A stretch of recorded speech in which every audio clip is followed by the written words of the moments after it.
Hi, my tribute here tonight is about my mother, Roberta Rae Williams. She was born in 1943 in a very small town of Warners, New York, population 200 people. The town was so small that there was a building that was dedicated to the fire department on one side, and on the other side was the general grocery store. It was so small that inside their soda pop machine, all the firefighters had beers in there instead of sodas and water. And that was very normal for that little hick town.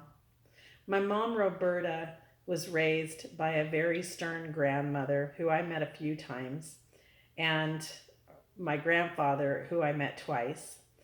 And she was raised with two older sisters and three younger brothers.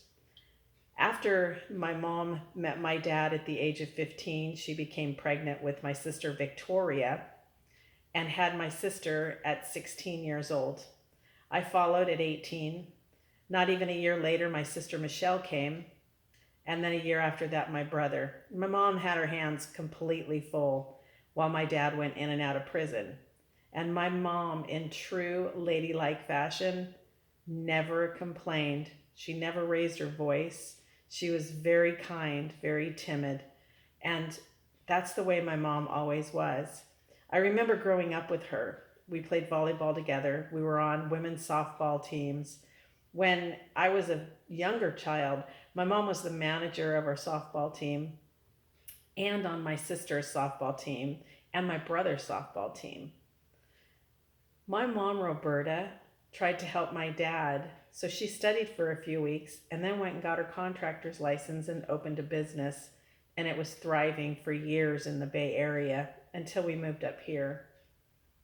When my mom turned 43, she found out that she had breast cancer, and again, in true fashion, she never complained. My mom was such a lady. So she battled for a few years, and it went away, and we were all so grateful. For 15 years, my mom fought and won over breast cancer. Then 15 years later, my mom succumbed to not only breast cancer, but it metastasized all over her whole body and around her heart. And I'm telling you her story because she was one of the bravest women I know. She never complained. We never saw her shed a tear.